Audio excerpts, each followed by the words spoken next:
এই যে আপনার পার্টনার যে আপনাকে মূল্যই দেয় না, এইরকম আর এরকমই সে থাকবে।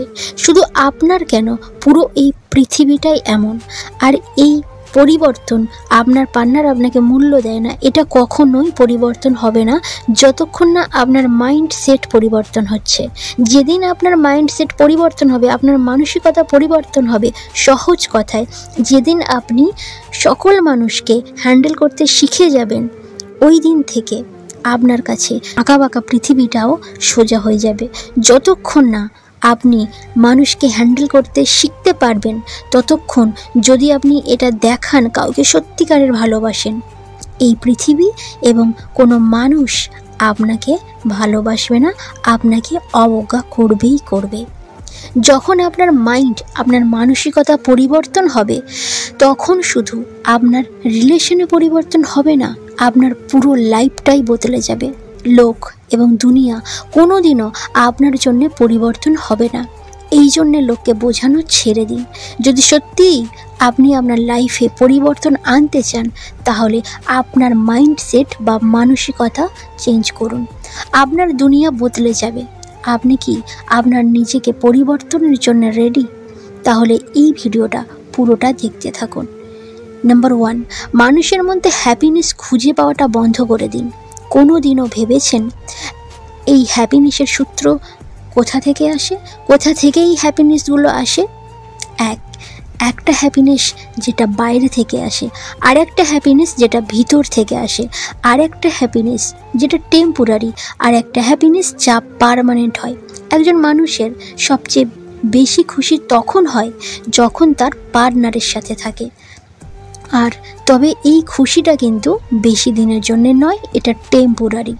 যখন কোনো মানুষ খুশি অন্য লোকের কাছ থেকে পায়, সেটা বেশি দিনের জন্য নয়। আর যে হ্যাপিনেস আপনি আপনার কাজের জন্য পান, ওই হ্যাপিনেস ভিতরের হ্যাপিনেস, আর ওই হ্যাপিনেস পার্মানেন্ট হ্যাপিনেস।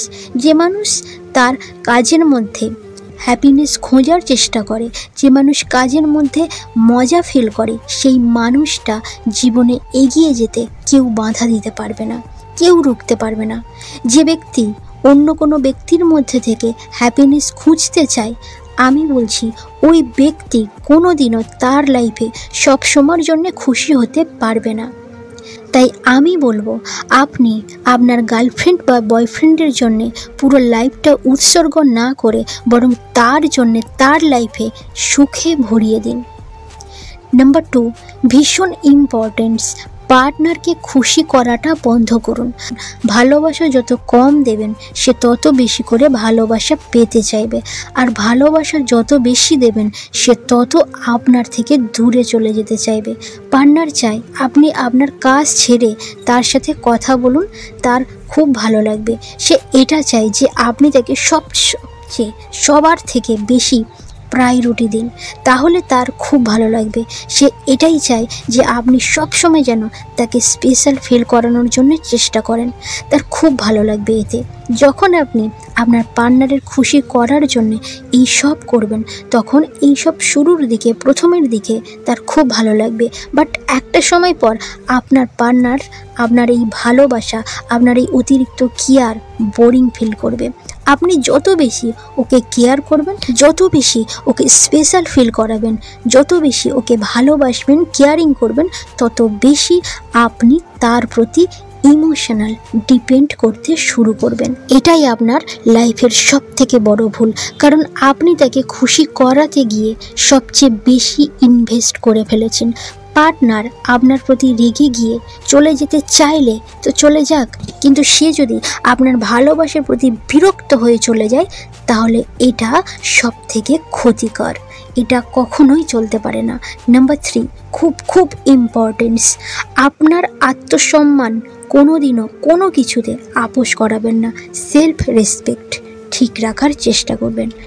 যখন কোনো মানুষ আমাদেরকে মেসেজ, কল ইগনোর করে, তখন আমরা কি করি? তাকে বারবার কল করি, তাকে বারবার মেসেজ করি, তার সামনে আমাদের দম কতটা সেটা বুঝিয়ে দিই। তাকে ছেড়ে আমরা থাকতে পারি না, তার জন্যে আমরা কান্নাকাটি করি, তার জন্যে তাকে পাওয়ার জন্যে সে যদি না কল ধরে আমরা তার সাথে ঝগড়া করি। কিন্তু সে কি আমাদেরকে এটা বোঝায় সে কি এটা আমাদেরকে বোঝায় যে আমি তোমাকে অনেক ভালোবাসি, তোমাকে ছাড়া আমি থাকতে পারবো না, তুমি ছাড়া আমি মরে যাব? সে কি সেটা বোঝায়? কিন্তু না, কিন্তু আমরা তাকে পাওয়ার জন্যে, সে আমাদেরকে পাত্তা না দিলেও আমরা তার সাথে থাকার জন্যে তৈরি, যে তুমি আমার সাথে যাই ব্যবহার করো না কারো, কিন্তু আমি তোমার সাথেই থাকবো। কোনো মানুষ যদি আপনাকে একবার ইগনোর করে, তারপর তাকে আপনি বারবার মেসেজ করেন, তার চোখে আপনার ভ্যালুটা কিন্তু থাকে না। যত আপনি তাকে কল করবেন, যত আপনি তাকে মেসেজ করবেন, তত বেশি তার ইগো বেড়ে যাবে।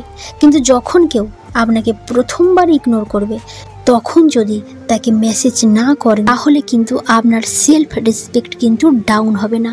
আপনার সেলফ রেসপেক্ট বা আত্মসম্মানের সাথে কোনো কিছুই কম্প্রোমাইজ করবেন না।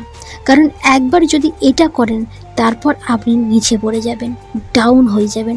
যদি আপনি পার্টনারের সামনে কান্নাকাটি করেন, তার সামনে হাত জোর করেন, তাহলে তার কাছে এবং নিজের কাছে ছোট হবেন, আপনি একদম ডাউন হয়ে যাবেন।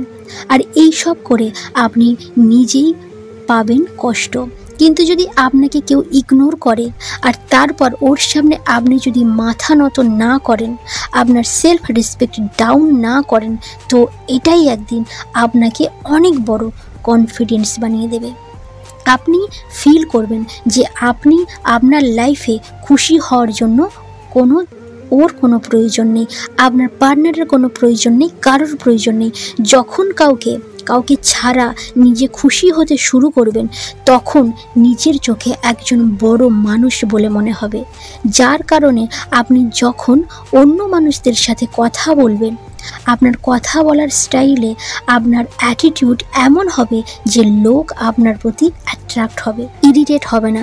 যখন আপনি মানুষের সামনে ভালোবাসা ও সততার সাথে ভালো ব্যবহার করবেন, আপনি যত সৎ হন না কেন, লোক আপনাকে ইগনোর করবেই করবে। কেন জানেন?